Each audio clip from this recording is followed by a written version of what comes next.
Okay. Hello, everyone.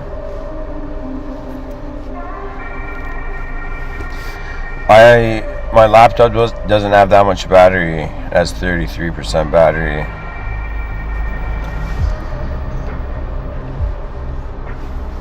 But I thought of recording a quick episode, and the title that arose was Learning from the Unknown Self, from your unknown self. And I thought about something. This might be a bizarre view, but sometimes when we have different types of organizational systems, different types of order are not working together properly, some geniuses come along and begin, in some sense, throwing micro-chaotic events. Not to, in some sense, make the whole system chaotic, but in some sense to awaken the order to a new caliber of itself.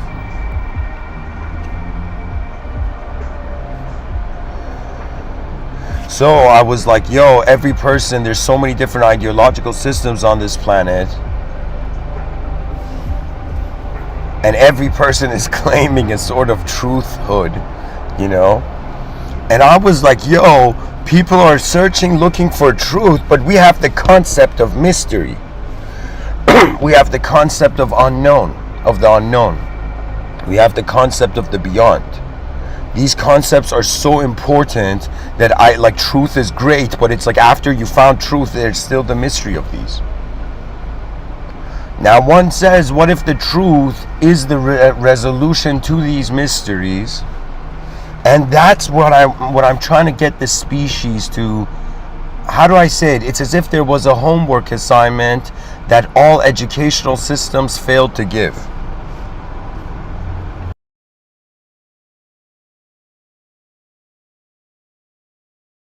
And the cosmos saw me and was like, okay, you seem selfless, go say it, And you know what it was? What the thing that all educational systems in time so far have forgot to teach. All teachers have forgotten to point to.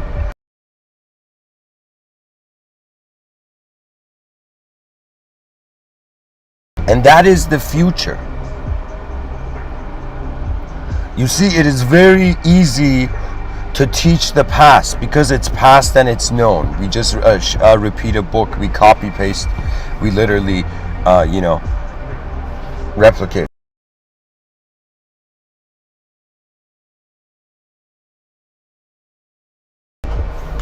Teaching the present is also easy to some degree. It's more difficult than the past, believe it or not. But teaching the present is still easy. Teaching the future is one of the most complex things, because in order to teach something, you have to know something. And if we are to teach the future, we're claiming that we know it. But how can we as a human being know the future?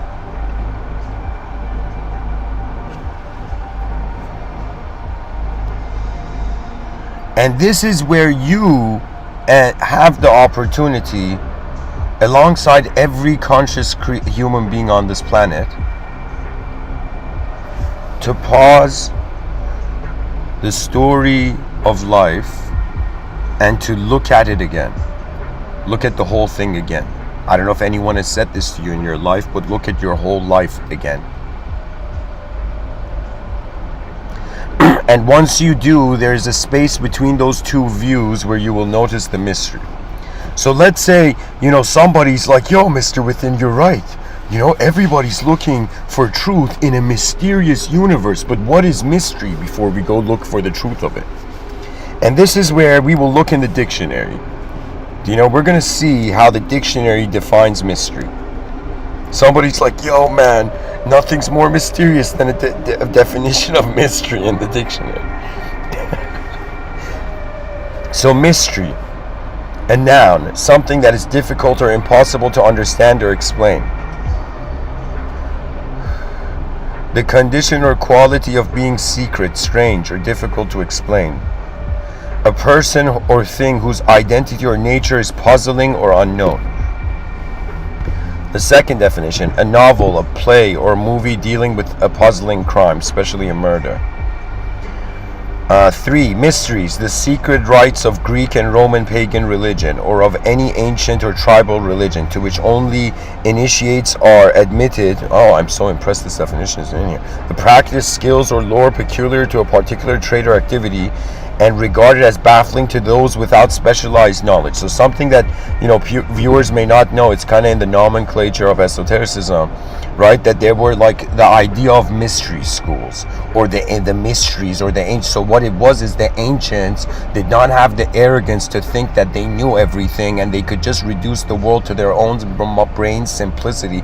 Do you know how arrogant you have to be as a human being to be satisfied with your worldview?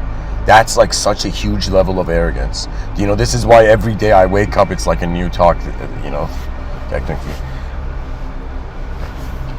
You know what it is? In a world where people think that truth is a noun and they are going inside nouns and hiding there and standing in nouns, I'm trying to tunnel through as many ideas in front of the viewers and conscious beings to remind them that language is an Iron Man suit. It is not you.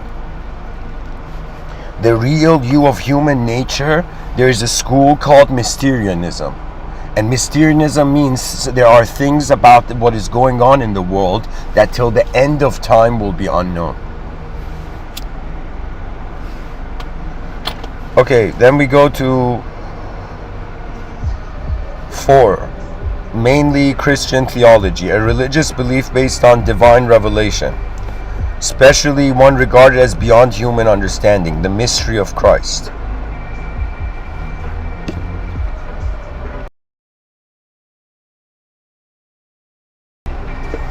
Guys, one day, I would love to have a very huge, round circle conversation with theologians from all religious traditions and whatnot. If this, support for this project of mine grows.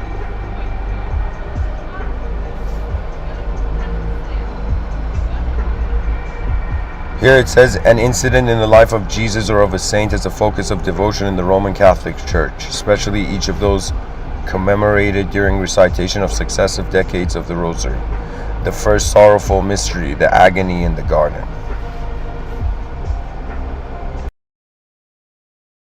Guys, I wasn't raised Christian, even though at some point I was raised in a Christian country. But for me, I remember, because I was interested in ancient traditions, I came across something known as stigmata. And stigmata was like something that would happen when a human being would experience it would be technically an archaic revival of the divine memory of Christ in another person's body. As if a divine memory, right? So the person would have stigmata signs. It's this intense Christian mysticism component. But anyways, I wondered what was the inner experience of people. You see, there was a time in my life where I was just interested. There are still times where I'm just interested in the outer realms, okay? But there was something that has been an update for me, like a patch update of my own psyche, has been that I have started to wonder not just how I know atheists went to the theists and they were like, God doesn't exist, wake up.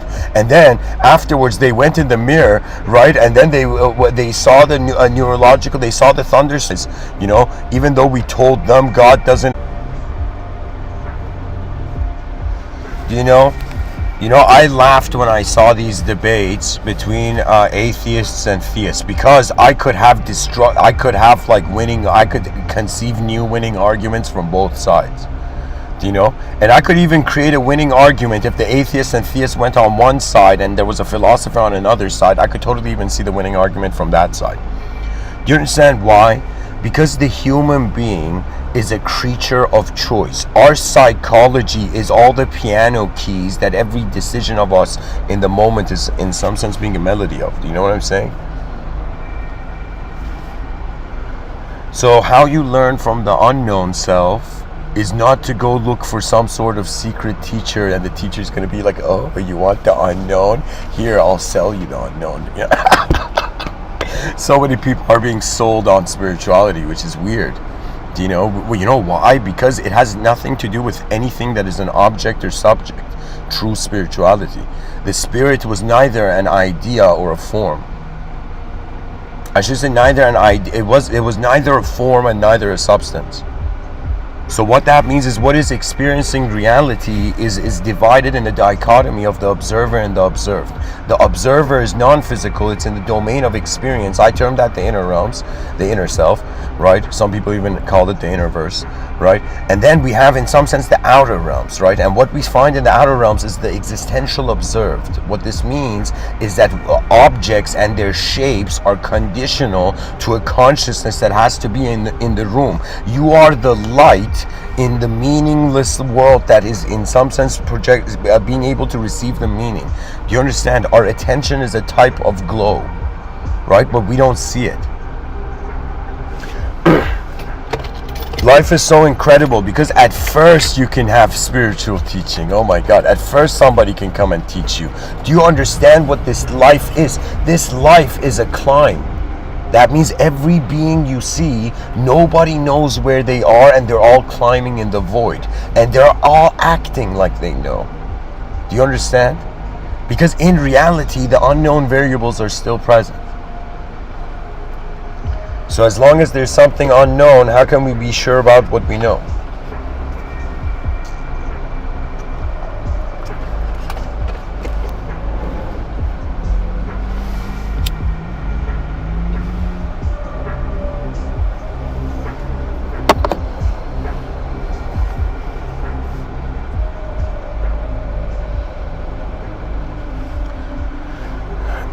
So the idea of mystery, the mystery schools, what's the point of this? You see, think of the world being a completely different place than how it is now. In 2023, we have the privilege of experiencing a reality that is luxurious. But back in the day, they did not have the luxury of subjectivity. They had the luxury of objectivity. What this means is that there are two factors that are changing a creature in a world.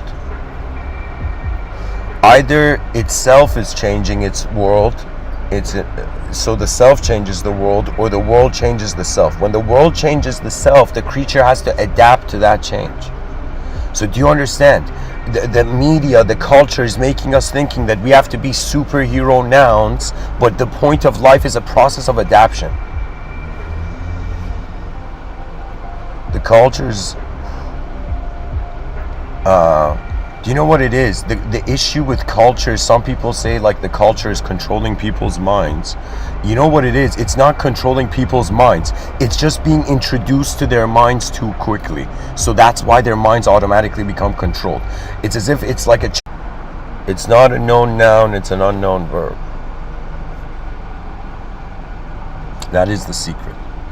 So do you know what that means? That means the moment the evolutionary entity, the evolutionary animal became a conscious entity to itself, it embarked on a different life. We are not just living one physical life. We're like from the moment we log into the conscious waking state and then log out of the conscious waking state.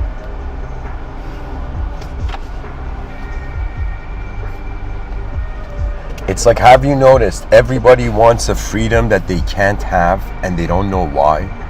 Isn't it weird that the species is suffering? Like suffering, we have to ask about the advanced capacity, like the ability of our species, and then what is the realistic level of suffering it needs to have? We have people like Seneca, this ancient Greek dude, who in some sense said that most people suffer in imagination and thought, not in reality. You know what that means?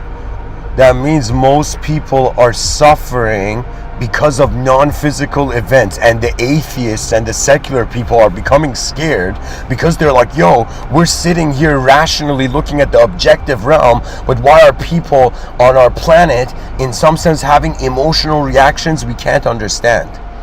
And do you know why? Because when you give a creature an expectation of its self-entitlement before it knows what itself is, it becomes a beast. This is what Jordan Peterson meant when he said all those parents that were solving the problems of their children never gave their children an opportunity to solve those problems themselves. So the child becomes an inauthentic, kind of unnatural self. Do you know what that means? That means there are generations of human beings living life feeling they're not themselves. Because at some earlier point, they didn't understand that they have to rely purely on their own power. Purely on their own power. Why else are you here then? You are the greatest performer of your own mind, of your own eyes.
Okay. Back to it, guys. There's better connection here.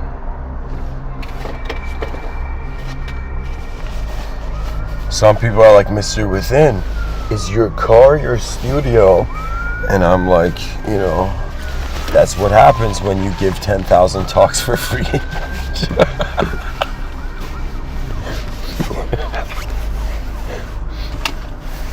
Anyways, this world is incredible. We're a part of it. And, whether culturally we're looking for a lighter or spiritually we're looking for light.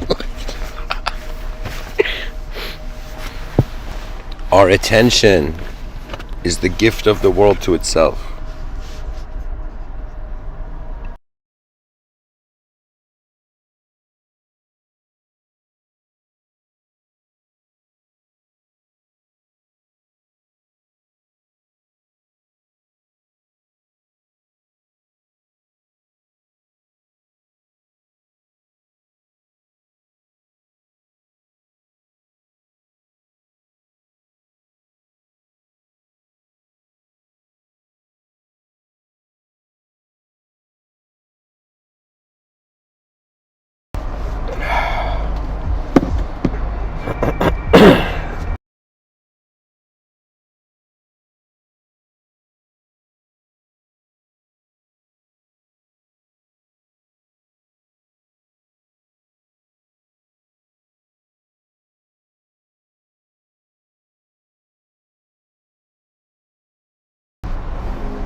Mystery is what, in some sense, reminds man that there are undiscovered reasons to life. Mystery is what we're all, or the room we're all waiting in. And it's so magnificent to me. There was a time where I felt like I was running in my life, being a rat in the rat race. And then it all stopped and I was staring at the sky, and for a moment I was like, look at how many rats have ran in this race. Look at how many human beings with different DNAs, different circumstances, different scenarios. It's as if every human played their earthly game. And so there is billions and billions of beings just coming and going. It doesn't stop. It won't stop. And that's the legacy of Wired Real Life. Every day where I look in the mirror and I see my human form, every time I look at my hand and I see those 5 fingers, I wonder how they will be used in the future generations, how what humanity will reach for, what it will touch upon, what it will discover, what mountains it will climb, and what skies it will fly into. Do you see there's a force that liberates beyond the attention that is an identity orientation?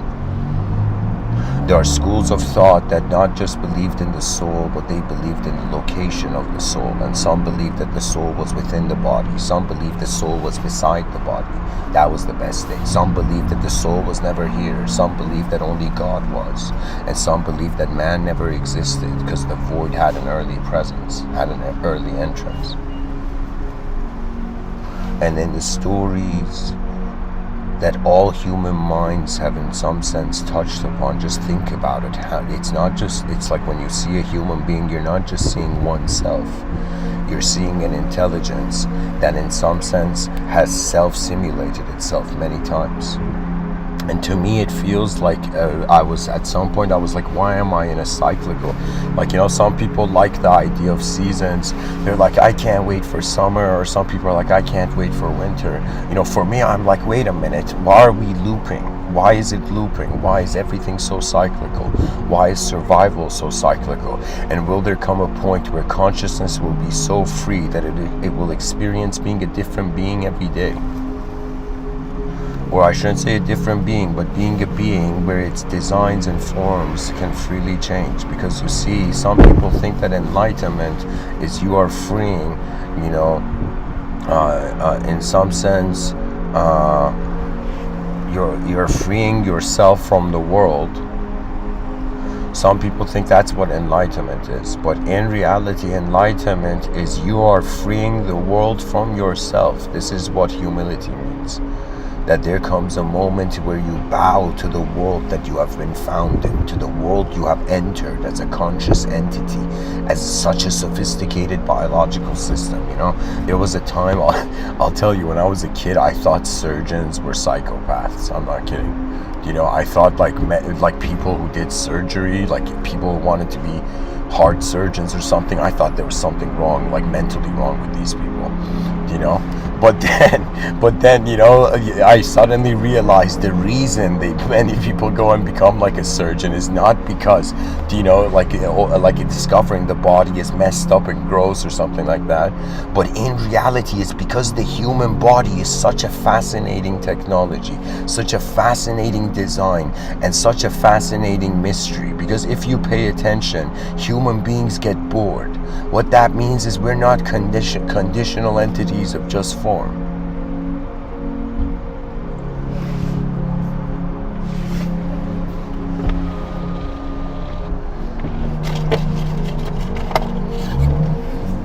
Guys, I think there's so many comments coming in the chat section. YouTube doesn't know how to process it, so it doesn't show anything.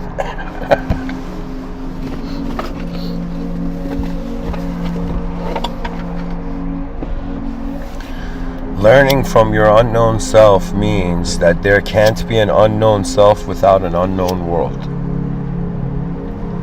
That's the cool thing about the idea of self in a dualistic setting. It's like it's codependent. So we are a self because we are a part of the world that has separated itself from the other part from the whole world. So separation means, individualism means separation from everything. And all those people who are proud and happy that they're just individuals, it's all separate.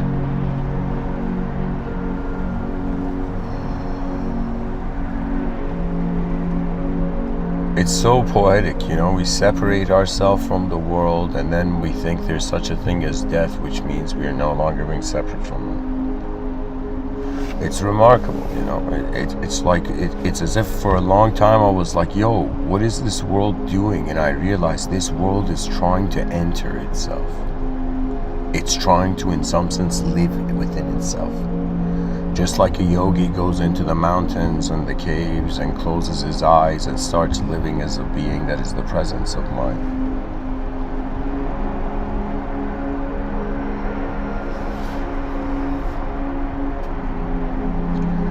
The unknown self is there, you know, the idea of spirituality is there to, in some sense, remind you of the original earth and the original you.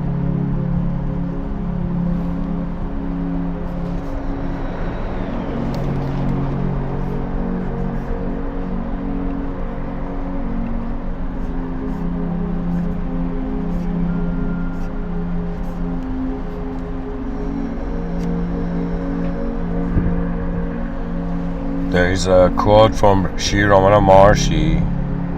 He says, the ultimate truth is so simple. It is nothing more than being in one's original state. And all that Mr. Within is saying is that original state is the most advanced state of our future. So it's weird. We thought time was a line, and then we realized police officers eating donuts were right. It was a circle, you know. Homer Simpson was right. It was a circle. What that means is before your birth, you were the ending of your life. That's the profoundness of modern spirituality. Our endings were the moment. That means, do you understand what a fascinating idea this is? If somebody says, what were you before this life? Right? And the person's like, yo man, I was an emperor. I don't know, I was some spiritual guy. Yo, I was some saint. I was like some badass, right? And then the person, and imagine they ask this other person, you know, and they're like, okay, let's say they ask me and they're like, Mr. Within, what were you in your past life? And imagine I said I am the future. In my past life, I was the timeless collective future, inconceivable future of humanity. Do you know what that means? That means we're running towards the future, but that's where we started from. So we're returning to ourselves. The individual cosmic self is returning to the universal cosmic self. The universal cosmic self is not an entity, so there's nowhere for it to return to, but once it accepts its own being, it can appreciate itself beyond form. So like immortal beings, they're bound, they're in a war, their world is temporary still, but an eternal being is no longer in a temporary world. Do you know what the difference is? Like an immortal being is still in a changing world. That's how we're calling it an immortal, right? But an eternal being is not a creature, is not a conditional entity of form.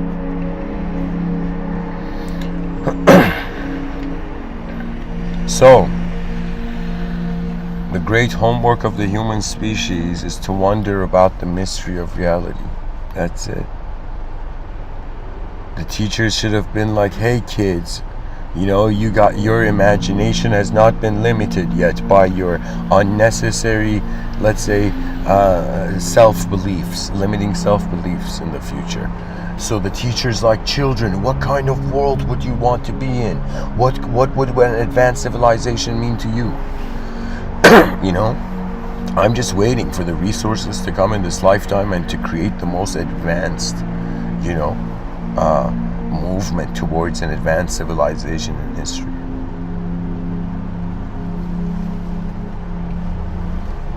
Do you know what it means? That means imagine a bunch of kids, imagine 8 billion kids just in a giant classroom just lounging, and the teacher is not yet there, right?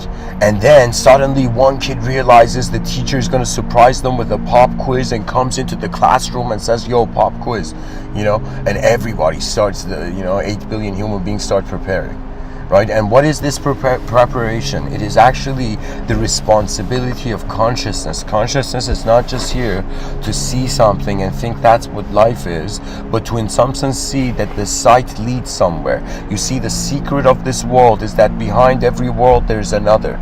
Do you see? Whether you zoom in, you zoom out, the fractal nature is undisputable. So what this means is that it's not rather a journey from one world to another, but a realization that all worlds are journeying through each other all the time. So what this means is that there is this cosmos we're in. Even when you come to the idea of God is the inconceivable center of reality and all types of manifestation, just like the early picture and depiction of the atom, which was in some sense just it had a nucleus and the electron and the proton were, it had a nucleus and the electrons were spinning around it. You see, it's not nucleus. Anyways, what I'm saying is, the subatomic particles were spinning around something. They had a center. All nature abides by a central point. And when human consciousness forgets that when it comes to your mind, if you deny yourself that you are its central point, you're going to see this is what they call possession, when you are here to be you and something else lived instead. I experienced this for some time until I had the maturity to integrate my world. Do you understand? That means imagine there was a self that got possessed by a greater self, and the self regretted it, but this self was so capable that this self decided to possess the world. And when this self possessed the world, the self that had possessed it became a part of it. But in this, when a person possesses the world, it's impossible, so they become the world. Do you understand? There's a moment where good and evil are infinitely fighting till the end of time, until suddenly they dissolve. Imagine drops of water like fighting like a samurai and a ninja, and suddenly the sun comes and they evaporate. And it's like, what happened to the meaning of that temporary life? It had an eternal dissolution.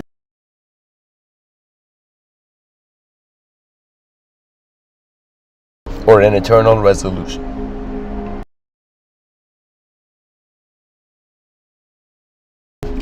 One thing I'm trying to pull myself towards, from my conditioning, and my laptop has low battery, so I gotta end this off soon, is just this realization that life cannot be just an intellectual process. It cannot just be an intellectual activity, because the intellect is relying on its originating point. And so there's some foolish people who think they're smart and stupid people, and then there's some wise people who see everybody is in their own world. And even when we agree, it's a strange agreement, because it's like two different beings looking at an artwork, and the meaning of the artwork, its beauty or whatnot, is different to them. One person thinks it's beautiful, the other person thinks it's ugly.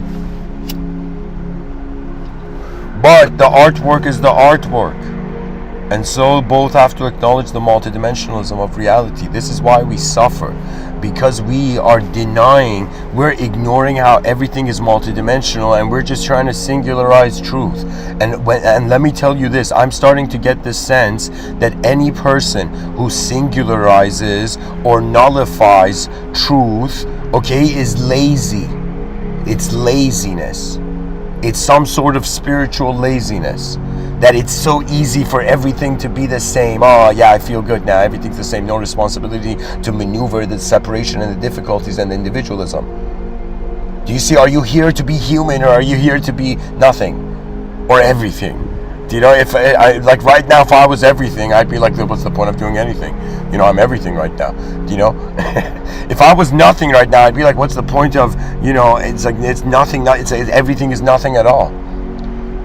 And if I think life is duality, I'm like, yeah, that's what it seems to have been. But when I think is life infinite, that's where the strange miracles seem to be waiting. That's where strangely miracles seem to be waiting.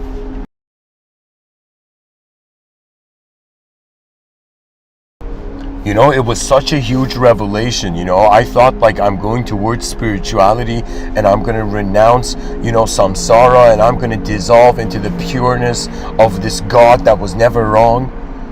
In this godly truth of the ultimate reality that was never wrong. And you know what I realized?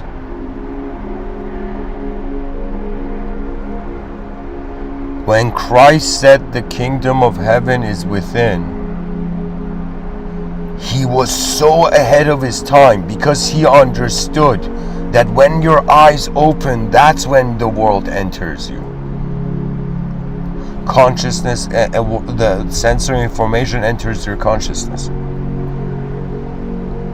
Do you understand? This world is so poetically designed that we think we're seeing the world everybody is in, but we can't, because the way we see life is not just what's out there, but how we are happening as an entity. And so I guess that concludes, how you can learn from your unknown self. And I think it's a fair thing to say, guys. I mean, just think about it. If your whole life somebody has told you just go after knowledge is power, let me tell you what, to the knowledgeable, if you ask somebody knowledgeable what is power, you know what a truly knowledgeable person would say? The being that has an ability to explore the unknown. There is no powerful being other than that. Any being who has the power, the strength to go where no one else has, and not carelessly, because carelessly means you didn't go there. If anybody fails in an exploration mission, it's kind of like you never went on the mission. So we have to have incredible care. Let me tell you something that when I was like 15, I had no clue how to use my mind like this, and now that I'm 30, I could tell you how I'm using it. Okay, so when I was younger, I'll be honest, I wasn't one of those kids in class that I was trying to be an athlete. I wanted to be a soccer player. I just was playing soccer all the time. And I had this mentality that when the teacher gave an exam or something, the teacher in our classroom was so careless that all the teachers copied the answers from the same sheet, and the teacher was like, okay, I don't care about these kids' future, and these kids obviously don't care about my future, so whatever. The teacher was like, honestly, like just some guy there for the money. I've seen teachers like that. The teacher is like acting like he's a teacher, but he's honestly like, shut up kids, I'm just here to get paid.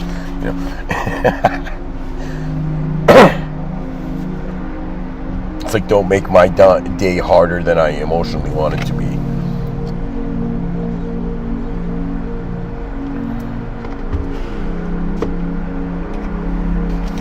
I used to copy answers, and there came a time where I got disgusted if anything else was moving my mind other than myself. It was just a weird feeling,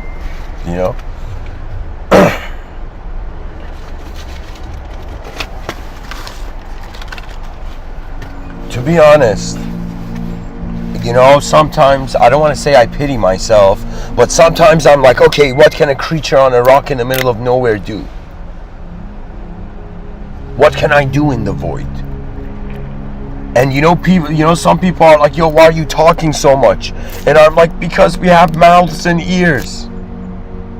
Because we evolved to, in some sense, process information differently. And whether you think you're spiritual, not spiritual, it's all how an unknown, invisible viewer is interacting with information. That is the secret. It's like we are the secret that has been hiding from ourselves. There is a very profound mystical story, and it is a story of I think it's from the poetry of the poet Rumi, Jalaluddin Maulana Rumi, 700 years ago, this Persian poet, mystic.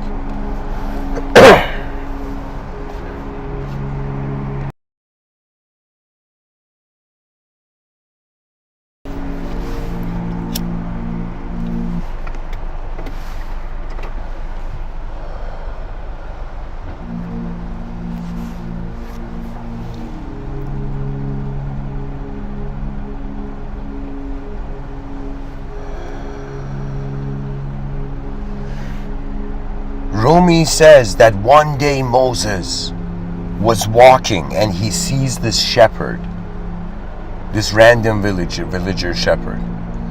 And this is when Moses has been like, this is his post-prophet, confirmation-ness, And so the poet Rumi says Moses is walking and Moses sees there's this shepherd. And this shepherd is just super happy, ecstatic, just this like, kind old man who's just been like taking care of the sheep, and he's combing his sheep, but instead of saying sheep, he says, God, you're so beautiful, I'm combing your hair, I'm taking care of you, and da. It's like he's this shepherd in his own world, and and as he's like, even though he's like, what do you call it? He even though he's treating his sheep as God and like taking care of the sheep as if it's God, he's taking care of God.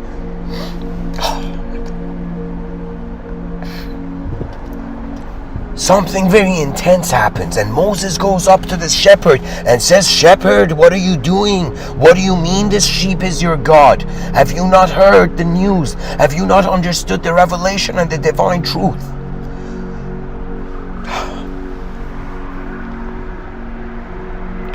And the shepherd, being in his divine playfulness, suddenly snaps out and he starts apologizing.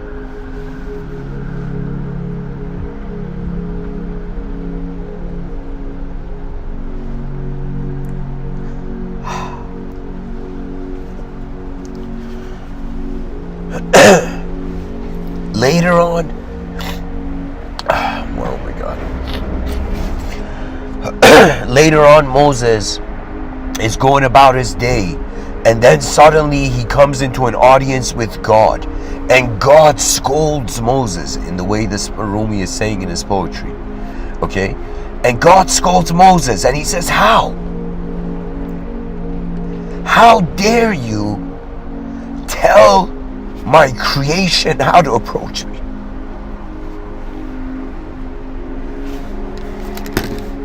Jesus. Eva.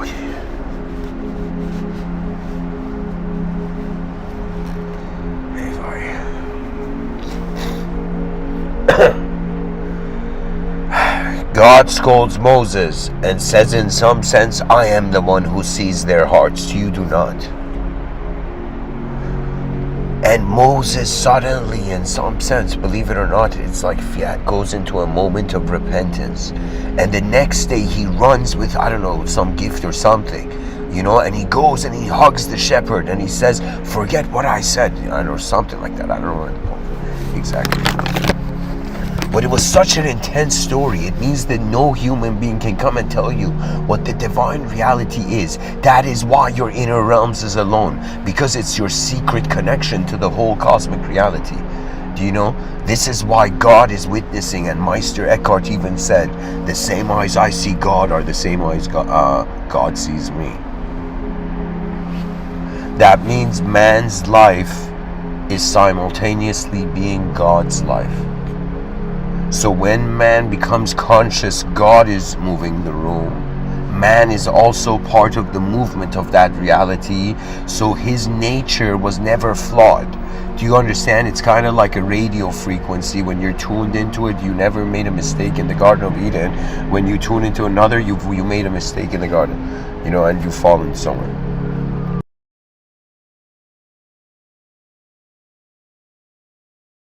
A fearless, honest, advanced humanity that is not afraid of the unknown but fascinated by it.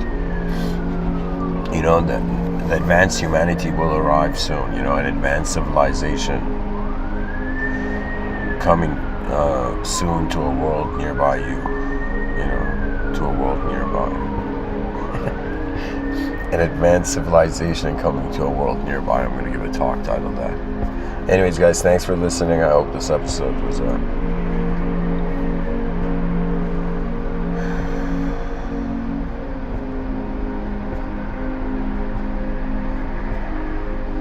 what it needed to be. Thank you for listening.